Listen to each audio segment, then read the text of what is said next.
Bangladeshi American Zakir Hossain হত্যার বিচারের দাবিতে রবিবার কুইন্সের জ্যামাইকায় শোকসভার আয়োজন করা হয়। 1 মাসের বেশি পেরিয়ে গেলেও হত্যাকারী গ্রেফতার না হওয়ায় হতাশা জানান সভায় অংশগ্রহণকারীরা। পুলিশ জানিয়েছে তারা সন্দেহভাজন হামলাকারীকে শনাক্ত করেছে এবং দ্রুতই তাকে গ্রেফতার করা হবে।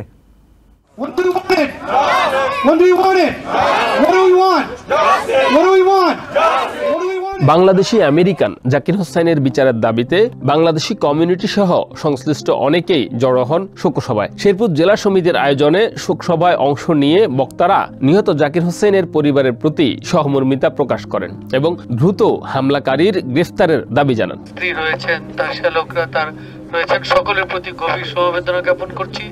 তারা যেন এই শোক সইতে পারে। আমরা ইউনাইটেড, আমরা এটাই শো করতে আসছি এখানে সলিডারিটি, যে আমরা ঐক্যবদ্ধ এবং আমরা এটা বিচার চাই।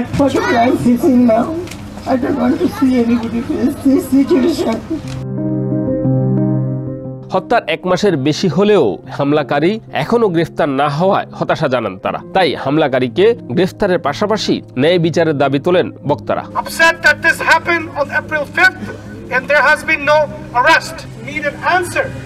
Why this has been delayed? তাকে মারতেছে বা তাকে কোন রকম ঝগড়া করে তাকে রাস্তায় ফলাইতেছে, সাথে সাথে আপনি তার সাক্ষী দিবেন। সাক্ষী যদি না দেন, কিয়ামতের ময়দানে কিন্তু আল্লাহর কাছে আপনারা সবাই দায়ী হবেন।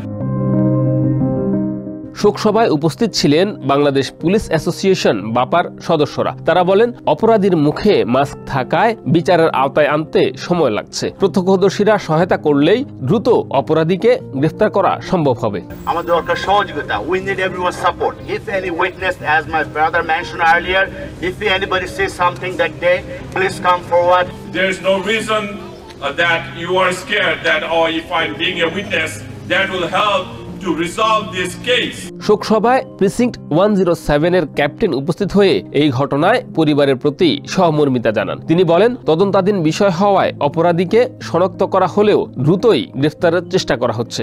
I promise you guys, I know this is tragic, it's heinous crime, but it's still under investigation. I promise you, we'll bring you to justice. গত 5 এপ্রিল জ্যামাইকার হিলসাইডে জুমার নামাজ শেষে ট্যাক্স অফিসে যাওয়ার পথে দুর্বৃত্তের হামলায় গুরুতর আহত হন 76 বছর বয়সী জাকির হোসেন। চিকিৎসাধীন অবস্থায় 10 এপ্রিল মারা যান তিনি। Shariful Islam, TVN 24, New York. New York থেকে সম্প্রচারিত টিভিএন 24 টেলিভিশন বিশ্বজুড়ে বাঙালির কণ্ঠস্বর।